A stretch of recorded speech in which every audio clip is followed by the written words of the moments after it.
지금 전 세계는요, 네 개의 전쟁을 벌이고 있습니다. 어느 순간 네 개의 전쟁이 되어 버렸어요. 여러분, 어떤 전쟁이 있을까요? 끝낼 것 같지 않은 러시아와 우크라이나 전쟁. 또 어떤 전쟁이 있습니까? 이스라엘과 하마스 간의 전쟁. 또 어떤 전쟁이 있습니까? 미군과 예멘의 후티 반군과의 전쟁. 또 며칠 전부터 이제 전쟁을 벌이고 있는 파키스탄과 인도 사이의 전쟁이 일어나고 있죠. 여러분, 때가 된 것 같아요. 이제 우리 주님이 오실 때가 정말 가까이 되는 것 같습니다. 분명히 마태복음 24장에서 예수님께서는 민족과 민족 갈등이 일어나고 전쟁이 일어나고 이런 것들을 다 예언을 해주셨단 말이에요. 우리 주님이 재림하실 징조 가운데 하나가 바로 이 민족과 민족 간의 갈등, 또 대결, 이런 것들을 분명히 말씀하셨는데 지금 글이 돼버렸습니다. 자, 그 가운데서 파키스탄과 인도 사이의 전쟁이 지금 여러분 좀 주요 이슈가 되고 있는데, 그것은 바로 무엇이냐면 파키스탄과 인도는 종교 갈등과 영토 갈등을 오랫동안 벌여왔습니다. 갑자기 일어난 전쟁은 아니에요. 파키스탄은 이슬람교를 믿고요, 무슬림들이죠, 한마디로.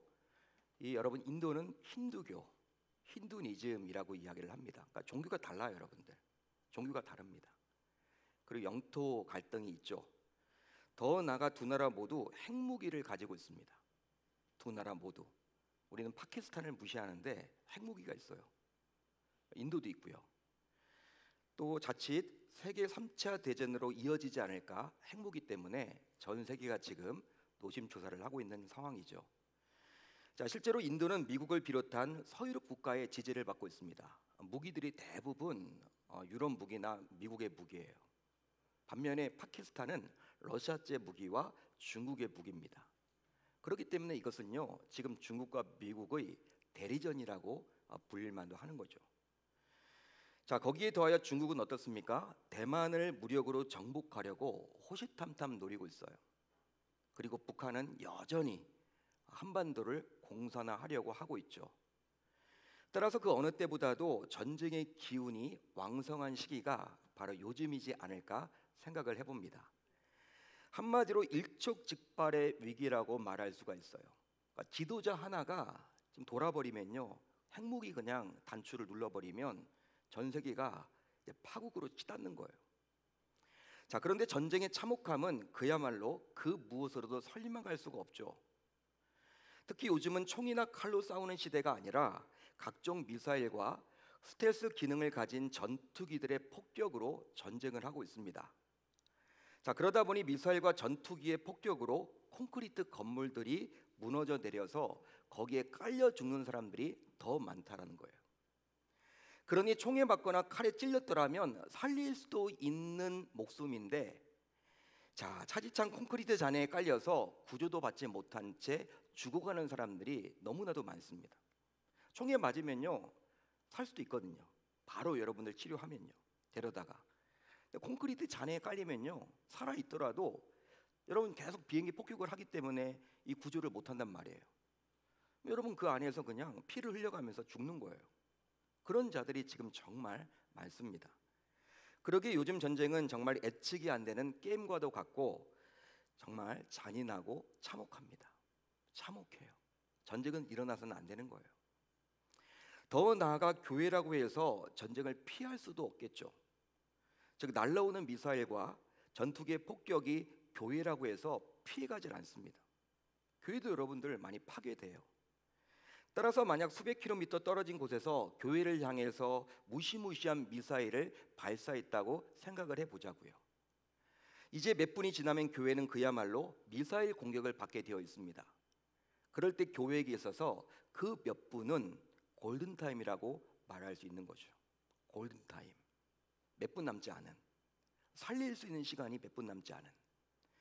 자, 그렇다면 교회는 이 골든타임을 어떻게 보내야만 할까요? 한마디로 교회의 각종 위기가 닥쳤을 때 어떻게 교회는 대처해 나가야만 하는 것입니까? 물론 이 위기는 눈에 보이는 위기일 수도 있고요, 눈에 보이지 않는 위기일 수도 있습니다.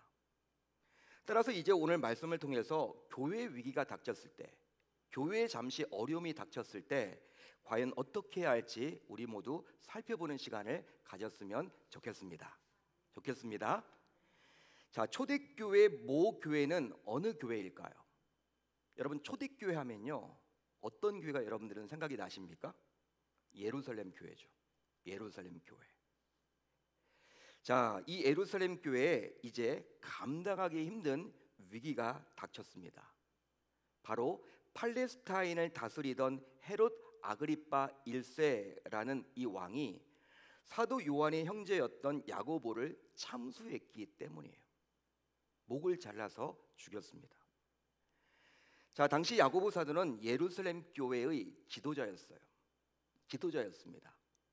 자, 그런데 야고보 사도는 우리가 돌로 쳐서 죽이는 종교적인 형벌이 아니라 칼로 죽임을 당했어요.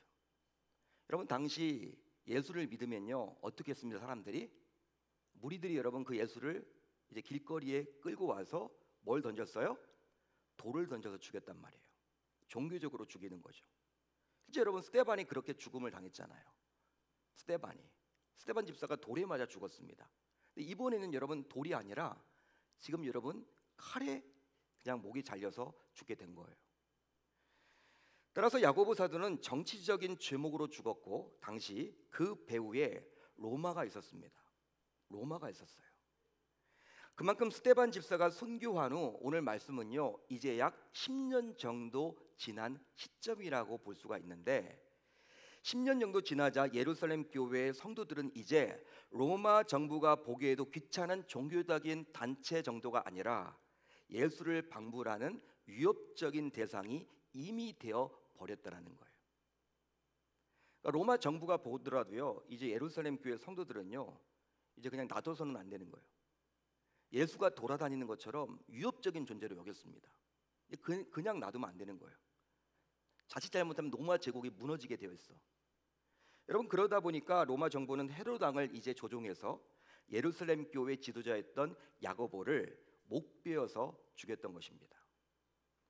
여러분, 더 나아가 교회가 감당하기 힘든 문제가 또 생겼는데, 그것은 바로 무엇이었냐면, 바로 헤롯 왕이 야고보의 참수를 유대인들이 몹시 기뻐하자 이제는 한술 더 떠서 베드로 사도까지 잡아서 죽이려 했기 때문이에요. 야고보 사도를 죽였는데, 목베어서 죽였는데, 여러분 그것을 유대인들이 막 기뻐하잖아요. 인기를 여러분 막 추구했던 이 헤롯 왕이 이제는 1인자잖아. 사도 중에 1인자인데 베드로까지 잡아가지고 목베이려고 했습니다. 자, 하지만 그때가 무교절 기간이다 보니까 우선 베드로를 옥에 가두었다가 6월절 후 백성들 앞에 끌어내어서 공개 처형을 하려고 했던 거죠. 자, 그래서 베드로를 옥에 가두었는데 베드로가 절대로 빠져나가지 못하도록 군인 4명을 한 줄로 해서 사교대로 해서 이 베드로를 지켰습니다. 여러분, 군인 4명이 사교대로 해서 이 베드로를 지켰어요. 옥 안에서. 따라서 군인 16명이 한 사람이었던 베드로를 지켰던 거예요. 무장해가지고. 아마도 그렇게까지 한 이유가 있겠죠. 그것은 바로 사도행전 5장을 보게 되면 한 가지 나온 사건이 있는데, 그 사건이 바로 무엇이었냐면, 밤중에 감옥에 갇혀 있던 베드로가 탈출하여 새벽에 성전에 나타나서 가르쳤던 희한한 일을 이미 여러분 경험해 봤었기 때문이에요. 자, 하지만 이 일은 하나님께서 직접 하셨던 일이었죠. 사도행전 5장에 나타났던 그 일은요, 하나님이 직접 하신 일이죠. 자, 그러나 이것을 알지 못했던 그들은 군인들을 더 많이 배치해서 이제 베드로를 감시하면 베드로가 오간에서 빠져나가지 못할 것으로 예측했던 것입니다. 여러분, 그렇다면 왜 야고보 사도와 베드로 사도가 사라진 교회가 위기라고 말할 수 있는 것일까? 여러분, 왜 그렇죠? 왜 위기가 되는 거죠? 야고보 사도와 베드로 사도가 사라진 이 교회가 왜 위기입니까? 그것은 바로 예수님께서 하신 다음의 말씀에서 이유를 찾을 수가 있습니다. 영적 지도자였던 이 두 사람이 빠지게 되면 왜 위기가 되는지 예수님께서 이미 말씀을 하셨었거든요. 자, 마태복음 26장 31절을 볼까요? 이렇게 나와 있습니다. 우리 한번 같이 읽어봅니다. 시작. 기록된 바 내가 목자를 치리니 양의 떼가 흩어지리라 하였느니라. 아멘. 어떤 말씀입니까? 예수님께서는 구약의 스가랴 13장 7절의 말씀을 인용해서 목자가 사라지면 결국 양떼들은 흩어지게 된다라고 말씀을 하셨었거든요. 따라서 당시 예루살렘 교회의 영적 지도자였던 야고보 사도에 이어서 이제 베드로 사도까지 부재하게 되면 결국 예루살렘 교회는요, 위기가 닥치는 거예요. 성도들이 여러분 흩어지게 되어 있습니다. 한마디로 잠시 후면 교회에 미사일이 들이닥치는 상황이 되는 거죠. 여러분, 교회는 그러기 때문에 항상 지도자들을 공격합니다. 사탄 마귀는요. 여러분, 일반 성도님이나 그냥 집사님이나 이런 분들을 공격하지 않고 여러분 담임 목사만 그냥 사라지면요, 그 교회는 흩어지게 돼 있어요. 혼란이 옵니다. 힘들어집니다. 장로님들도 마찬가지고요. 영적 지도자들을 친단 말이에요. 사단 마귀는 공격을 해요. 항상 공격을 할 때 일반 여러분 서리 집사님이나 예를 들어서 성도님이나 이런 분들 여러분 쳤다고 해서 교회가 흔들리지 않습니다. 그렇지만 담임 목사나 교육자나 당회 장로님이나 쳐버리면요, 교회가 여러분들 수습이 안 되게 되는 거죠. 자, 그렇다면 당시 교회는 이런 위기를 이제 어떻게 이겨냈을까요? 어떻게 이겨냈습니까? 바로 교회는 공동체적 기도로 이겨냈습니다. 공동체적 기도로 이겨냈습니다. 할렐루야, 할렐루야. 오늘 말씀 5절을 볼까요? 우리 한번 같이 읽어봅니다. 시작. 이에 베드로는 옥에 갇혔고 교회는 그를 위하여 간절히 하나님께 기도하더라. 아멘. 여러분, 역사상 사도는 몇 명일까요? 역사상 사도는 몇 명입니까? 사도는 12명밖에 없어요. 12사도밖에 없습니다. 요즘에 여러분 자기가 사도라고 이야기하면요, 이건 여러분 이단이에요, 이단. 예? 선지자 사도는 지금 없습니다. 어떤 분들은 어떤 목회자는 자기가 선지자래요. 그 여러분 신학적으로 문제가 있는 거예요. 그러니까 선지자적인 요소를 가지고 있는 거죠. 목회자는 사도적인 요소를 가지고 있는 거지만 사도라고 말해서는 안 돼요. 선지자라고 말해서는 안 됩니다. 자기가. 그건 여러분 이단성이 있는 거예요. 여러분, 역사적으로 기독교 역사가 2000년 넘지 않았습니까? 2000년 역사상 사도는 딱 12명이에요. 12명. 12사도, 12제자 가운데 이제 가룟 유다가 빠지게 되었고 그 자리를 마띠아가 차지해서 12사도라고 보통 이야기를 하죠. 자, 그 가운데 이미 한 명의 사도는 목이 베어서 죽었고요. 그리고 나머지 한 명의 사도는 이제 죽음을 받아놓은 상태예요. 지금 옥에 갇혀 있으니까. 따라서 당시 초대교회였던 예루살렘 교회는 초비상입니다. 초비상. 지금 여러분 난리가 난 거예요. 위기죠, 여러분. 어렵죠. 자, 그런 상태에서 교회는 이제 어떻게 했습니까? 합심하여 기도했습니다. 오늘 말씀 12절을 보면요, 오늘 말씀 12절, 여러분들이 가지고 있는 성경 12절을 보게 되면 당시 예루살렘 교회 성도들은 어디에 모여서 기도했습니까? 어디에 모여서 기도했어요? 마가의 다락방이죠. 마가의 다락방. 마가의 다락방은 이미 오순절 성령이 임했던 곳이었습니다. 당시에는 예수님의 승천을 보았던 120명의 문도들이 모여서 합심으로 기도했었거든요. 따라서 다락방이라고 해서 우리가 그냥 알고 있는 그런 다락방 정도가 아니에요. 몇 명 정도만 들어가서 기도하는 정도의 다락방이 아니라 마가의 다락방이라고 표현을 하고 있지만 이미 120명이 들어가서 합심으로 기도했던 곳이었기 때문에 상당히 컸던 장소였음을 알 수 있는 거예요.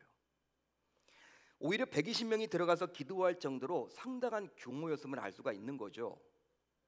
그렇게 교회가 위기에 처했을 때 이번에도 역시 교회는 마가의 다락방에 모여서 합심으로 기도했습니다.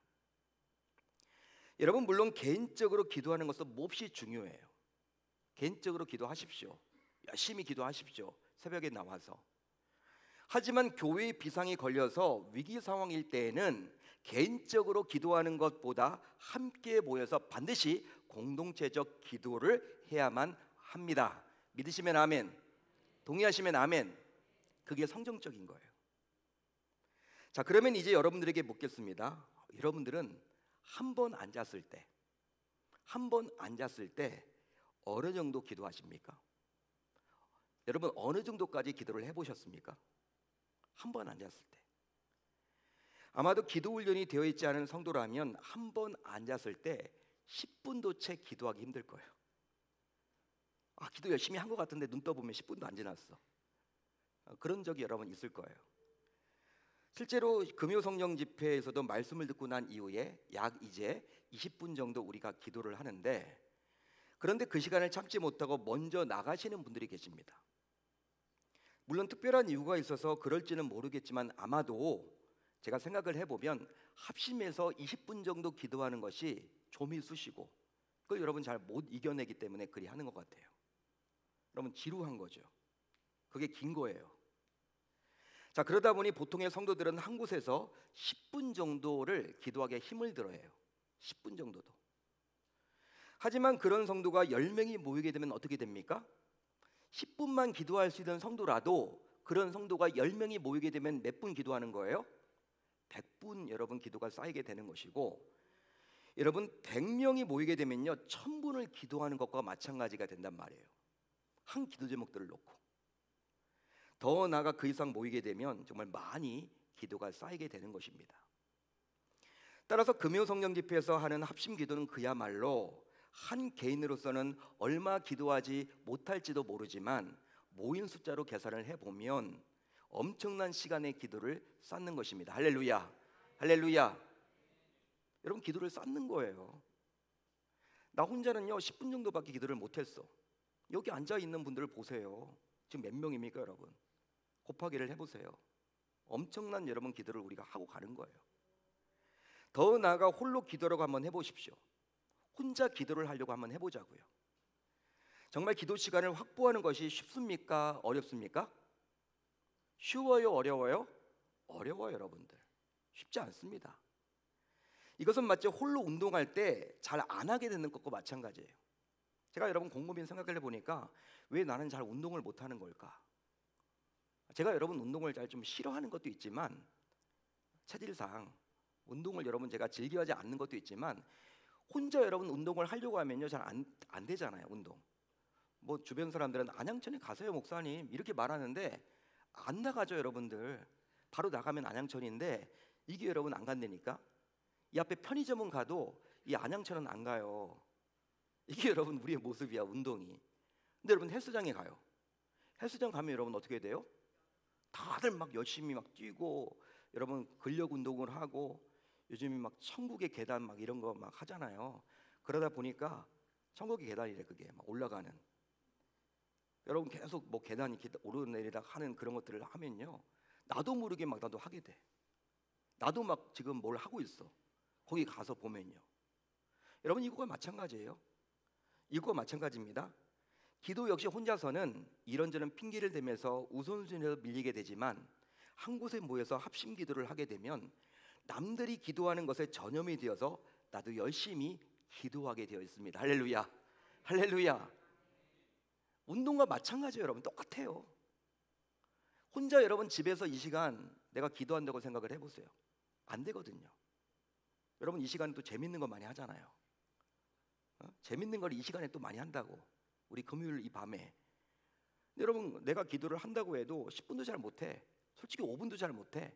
막 이런저런 생각이 나. 그런데 금요 성령 집회에 나오면죠 남들이 여러분 기도하는 모습을 보면서 나도 도전을 받아서 더 열심히 나도 기도하게 되더라는 것이죠.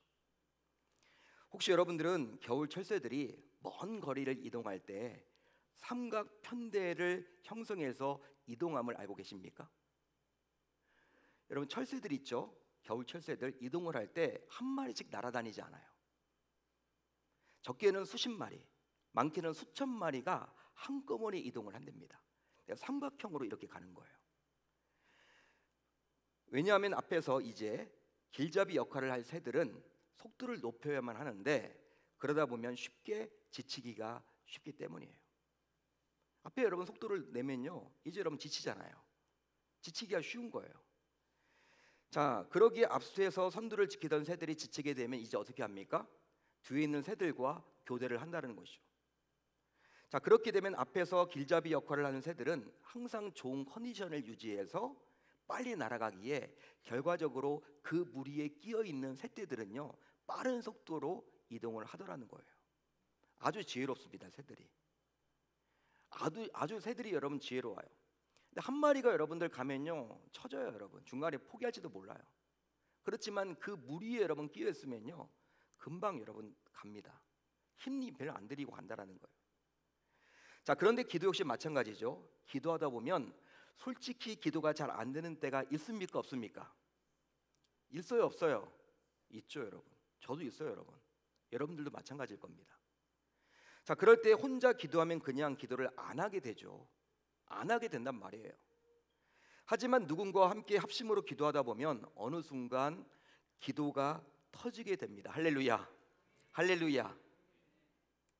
자, 그러면 교회는 이제 어떤 식으로 합심으로 기도했을까요? 당시 교회는요 어떤 식으로 합심해서 기도했습니까? 먼저 간절히 기도했습니다. 간절히 기도했습니다. 교회는 그를 위하여 간절히 기도하더라. 아멘. 간절히의 헬러 원어를 보게 되면 에크테노스예요. 에크테노스. 자, 이 에크테노스의 원어적 의미는 쭉 뻗어나가다라는 뜻이에요.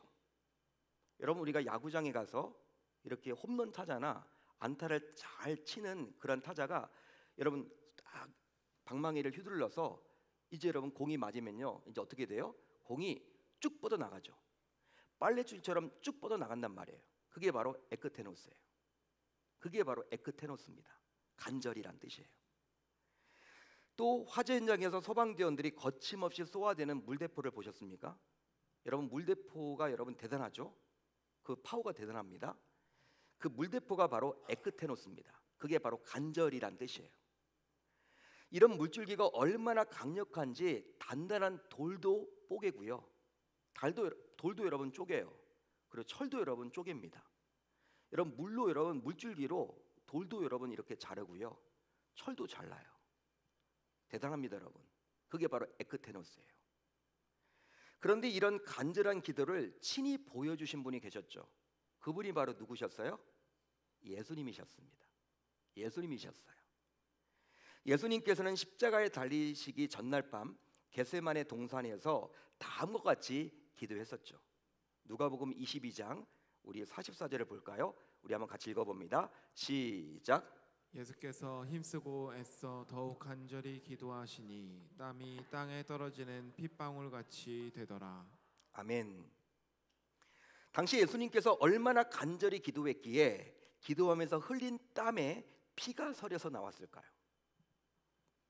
흘리신 땀에 피가 서려서 나왔을까요? 제가 여러분 이게 어떤 의미일까 곰곰이 여러분 제가 묵상을 해봤어요. 그랬더니 하나님이 한 가지를 알려주시더라고. 우리가 여러분 눈을 뜬 채로 한 가지를 여러분 주목하게 되면요, 집중하게 되면요 어떻게 돼요? 실핏줄이 터져요. 해보셨어요? 해보셨어요? 여러분 책을 여러분 눈 뜨고 계속 보세요. 어느 순간 여러분 눈에 피로함이 오면서 눈이 터져버립니다. 실핏줄이 터져요. 그렇죠? 결국 실핏줄이 터지듯이 간절한 기도는 바로 모든 진행을 쏟는 기도요, 창자와 간이 탈 정도인 애간장이 탈 정도의 기도를 말하는 거예요. 창자와 간이 탈 정도. 여러분 아주 여러분 속에서 막 우러나오는 주여, 속이 여러분 다 간이 여러분 썩어서 문드러질 정도로, 여러분 그게 바로 간절이라는 뜻이에요. 예수님이 그렇게 기도하셨대요. 기도가 필요 없는 그분이. 자, 그렇다면 여러분들은 이처럼 간절히 기도해 보신 적이 있으십니까? 이런 기도를 해보신 적이 있으세요? 있으세요? 그것도 개인적인 문제가 아니라 자신이 속한 교회를 위해서 정말 간절히 기도해 보신 적이 있으십니까? 어쩌면 일반적인 기도조차 하지 못하기에 간절한 기도는 엄두조차 내지 못할지도 모르겠어요. 그렇죠? 더욱이 그 어느 때보다도 교회를 위해서 기도할 시기임에도 불구하고 정말 안타깝게도 교회에 기도하는 성도들이 점점 사라지고 있습니다. 다른 교회 이야기할 것도 없이 우리 교회만 하더라도 안타깝게도 기도하자고 하면 안 모이는데 소풍 가자고 하면 모여요. 희한해요, 여러분들. 기도하자고 하면 안 보이는 분들이 소풍 갈 때는 항상 거기 껴있어. 여러분 참 이상해. 한마디로 교회를 위해서 몸으로 혹은 물질로 헌신을 하면서도 정작 교회를 위해서 간절히 기도하지를 못하는 거죠. 그게 바로 우리들의 솔직한 모습 아닌가요? 저의 모습이고 여러분들의 모습 아닙니까, 여러분? 이것보다 더 중요한 것이 없는데 예수님은 그것 알려주려고 자기가 십자가에 달리시기 전날 밤 그 중요한 순간에 제자들에게 어떤 유언적인 말을 해주는 것도 아니고 그들에게 회의를 연 것도 아니고 단순히 기도를 우리에게 친히 보여주고 있는데 우리는 정말 그런 것들을 본받지 못하고 있는 것이 아닐까요? 하지만 당시 예루살렘 교회 성도들은 위기가 닥친 교회를 위해서 예수님처럼 간절히 기도했습니다. 할렐루야, 할렐루야. 다음으로 하나님의 임재 앞에서 기도했습니다. 하나님의 임재 앞에서 기도했습니다. 교회는 그를 위하여 하나님께 기도하더라. 이 구절에서 볼 수 있는 하나님께는 여러분 어떤 의미예요? 하나님에게라는 의미인데 여기서 여러분 에게는 프로스라는 헬러 단어를 씁니다. 프로스. 자, 그런데 이 프로스는 앞에란 뜻도 있어요. 그러니까 하나님에게라는 의미는 어떤 의미가 있냐면 언어적인 의미가 하나님의 임재 앞에서란 뜻이에요. 그러니까 하나님께 기도했다라는 것은요, 하나님의 임재 앞에서 기도했다 이런 의미입니다. 언어를 보게 되면. 그러기에 당시 교회는 당연히 당면한 위기를 두고 하나님의 임재 앞에서 기도했던 것이죠. 할렐루야, 할렐루야. 자, 그렇다면 하나님의 임재 앞에서 기도하는 것은 과연 무엇일까요? 여러분, 하나님의 임재 앞에서 기도한다라는 게 뭐예요? 뭡니까? 우리가 그런 기도를 지금 하고 있나요? 그것은 바로 처음에는 내가 기도하지만 어느 순간 성령이 나를 이끌고 깊고 넓게 기도하는 것을 말합니다.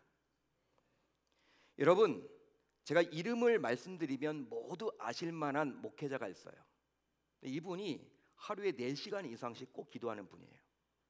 이분은 눈이 오나 비가 오나 영적인 분이에요. 자, 4시간씩 기도를 하다 보니까 하나님께서 이제 말씀도 잘 전할 수 있는 능력을 주셔서 말씀 선포자가 됩니다. 말씀 선포자로 더 유명한 분이에요.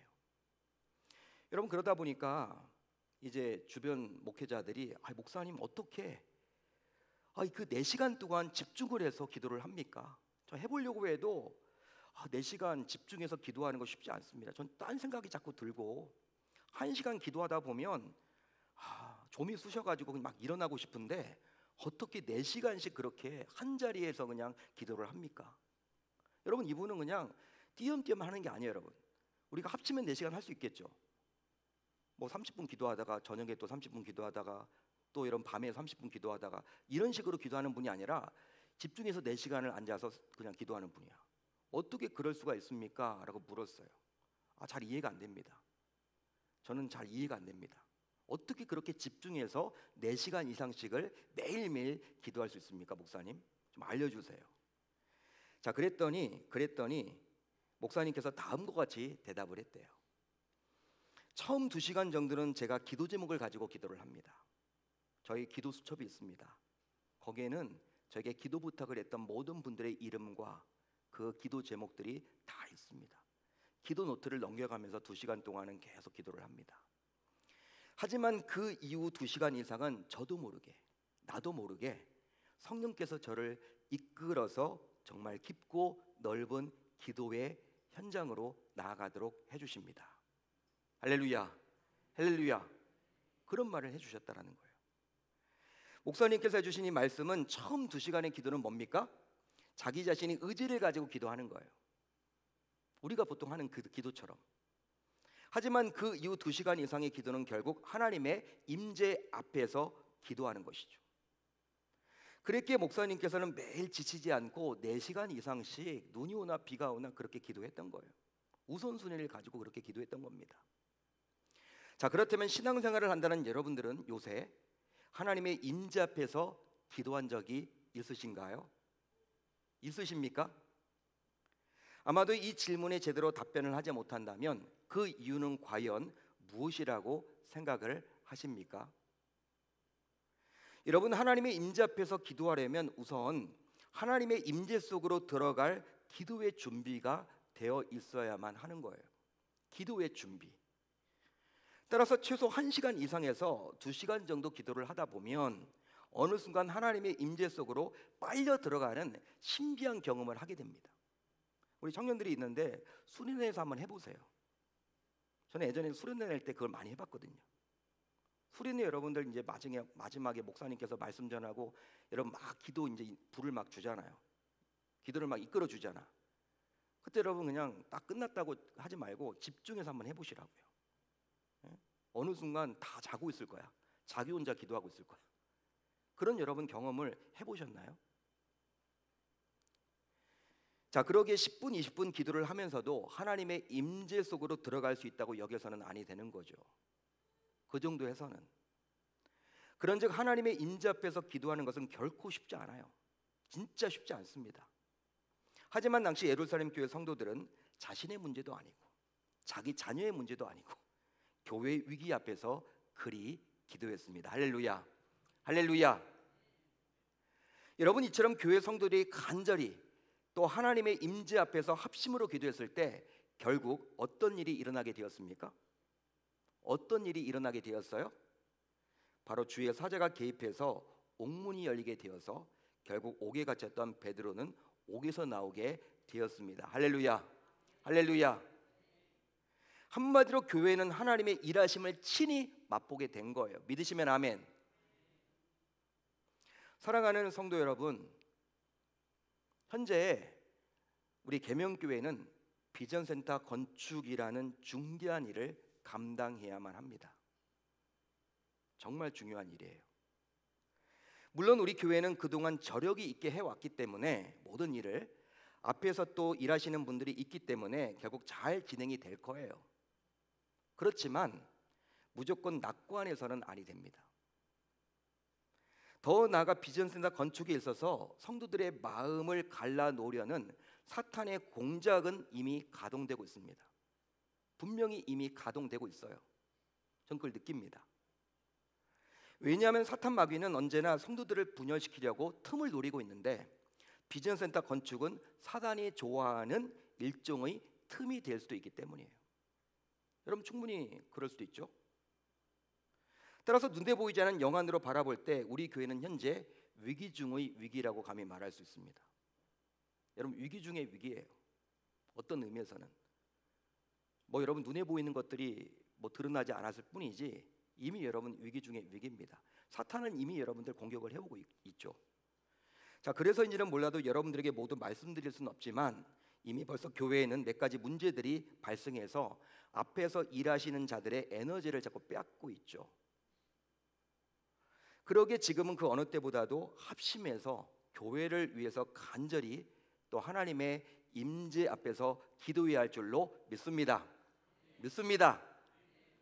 따라서 이제 오늘 이 말씀을 꼭 기억해서 여러분들 모두 되도록 금요성령 집회에 직접 나와서 교회를 위해서 합심해서 기도해 주실 수 있기를 당부드립니다. 여러분 이제 우리 비전센터 건축이라는 이 목표가 끝날 때까지는요 이제 비상이잖아요.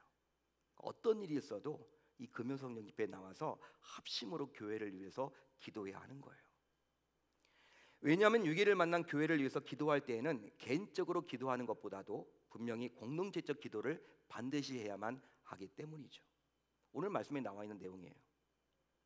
그런즉 매주 금요성령 집회에 나오기 힘든 분들은 이제 한 달에 2번이라도 아니 한 번이라도 꼭 나와서 교회를 위해서 간절히 기도하는데 힘을 보태겠다라고 다짐하고 결단할 수 있어야 할 줄 우리 주님의 이름으로 축원합니다. 축원합니다. 그렇게 해서 우리 계명교회가 이 비전센터를 지어 나가더라도 성도들의 마음이 이렇게 흩어지지 않고 정말 하나님께서 기뻐하시는 그 공간이 되어야 되지 않을까요? 여러분 건물만 지어놓고 성도들의 마음이 다 뿔뿔이 흩어지면 그건 여러분 사단에게 지는 거거든요. 그렇기 때문에 물질도 중요하고 다 중요하더라도 성도들의 마음을 하늘로 모으기 위해서라도 사탄이 자꾸 여러분 작업하지 못하도록 우리가 이 금요일 밤에 교회를 위해서 간절히 기도해 나가야 하는 것입니다. 영적으로 여러분들이 바라보세요. 모든 것들을 잘 될 거야. 막연한 기대감만 갖지 마시고 낙관만 하지 마시고 물론 잘 될 거예요. 전 기대합니다. 우리 교회 저력이 있어요. 여러분들에게 두려움을 주려고 하는 건 아닙니다. 그렇지만 우리는 영적으로 깨어서 또 교회를 위해서는 간절히 매달리고 기도해야 하는 것이죠. 그렇기 때문에 우리가 여리고 기도 프로젝트도 하는 거잖아요. 그렇지만 그걸로 부족해요. 그건 개인 기도예요, 여러분. 돌면서 하는 교회를 위해서, 비전센터만을 위해서 하는 기도지만 이 금요 성령 집회가 마가의 다락방이 되어서 문제가 있을 때 해결함 받는 놀라운 역사가 이곳에서 일어날 수 있어야 할 줄로 믿습니다. 그렇게 하겠다라고 결단하고 다짐하는 저와 여러분들이 다지실 수 있기를 우리 주님의 이름으로 축원합니다.